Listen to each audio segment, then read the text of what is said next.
Stoughton. I'm here on the Global Electronics Association booth at Productronica 2025, and I'm joined by Dirk Stans of Eurocircuits. Dirk, I wanted to talk to you about what's going on in the market. Yeah, let's focus on markets. You've talked to Eric about politics, and I know you're passionate about that. But really, what I'm curious about is the mood of the industry at a show like this. It's a weather vane every couple of years. It feels like Germany particularly is a little bit in the doldrums. There's always been a phase of product development that has kind of pushed us out of each downturn. Obviously, some companies are enjoying a big dividend as a result of a rise in defense spend, but that isn't everybody. Automotive is down. I don't see that coming back in a big way. What do you see happening in the market, and which you're kind of at the front end with prototypes? Which industries are treating you well at the moment? Well, Philip, we are not so much in specific markets. We are in all the markets. Yeah. And because for a business like ours, prototypes and small series, you need to be broad. Yeah. You cannot focus on one. But I'm not so very pessimistic. I mean, Eurocircuits is like the canary in the coal mine, the little bird that was used to detect gas in the mines. Well, we are still doing well with prototypes and small series. We could always do better, of course, but it's still okay. So it means that prototypes are being made, and that's a good sign for tomorrow, because no prototypes, no production. Yeah, absolutely. So I think it's a bit of a down at the moment, and you know, we in Europe, especially in countries like Germany, we are very efficient in talking ourselves down. When we smell something that is not okay, then everything's shit. But on the other hand, if tomorrow the sun shines again, it can go quickly in the other direction. Yeah. So basically, the fundamentals are still there. We're making prototypes, so I think production should follow. Should follow. Yeah, if you see lots of new product introduction and you're, as you say, the canary in the coal mine ahead of that, if you weren't seeing any new business, that would be a real major concern. When you look at it across, you know, I mentioned we're in Germany. I mentioned that Germany seems to be particularly in the doldrums, and a lot of people blame politics or whatever for that. I don't want to get into that, but there are obviously other regions. The Scandinavian EMS industry seems to be doing pretty well, heavily outsourced.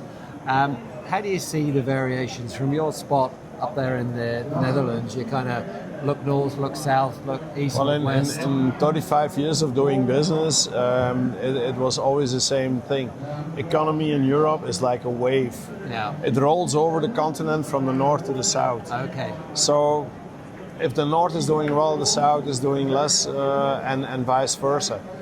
It's never booming everywhere at the same time. So that's also one of the things that for which I'm glad that we are a European player and that we have customers all over Europe. And for the moment, the north is doing quite well, but actually we are also doing quite well in Germany. So so that's why I'm not too pessimistic about the coming years. No, it's moving in the right direction.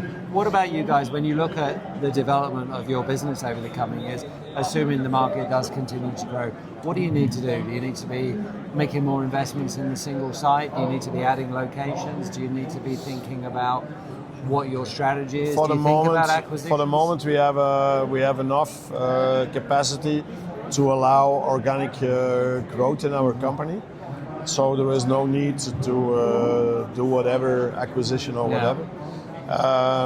So no, we are feeling pretty comfortable. And adding extra machinery in assembly, for instance, is not the biggest thing. We still have room, so no, we're good. And for you, as part of the initiative, digitizing what you do, more transformation.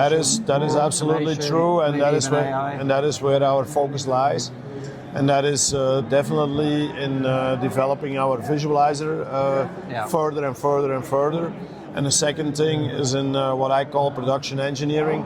So how do we drive these data that comes from the visualizer more directly to the production machines?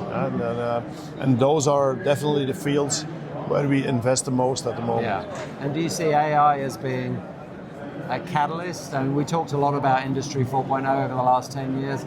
I think it's given us some connectivity, it's given us some data, but it hasn't really given us that much value yet. AI is a buzzword. It's certainly not the Holy Ghost that came down to bring us in a completely new era and to solve everything.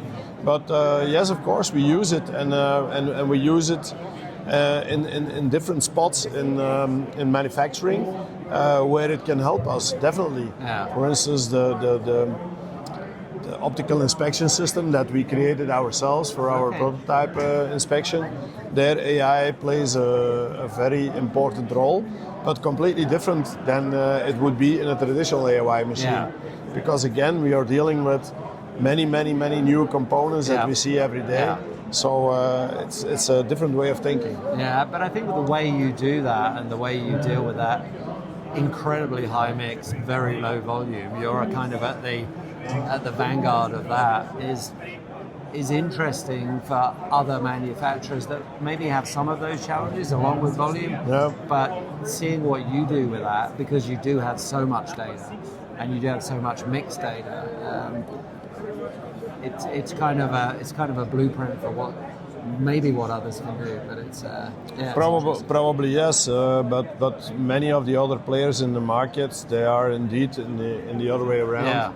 Yeah. Very low mix and high volume. So certainly compared to. So the number of components we see every year, if I tell you that all new parts that comes to us per year, we add around 51,000 new parts in our library every year. That's 1,000 parts a week, isn't it? That's a lot. Yeah, it's a big deal.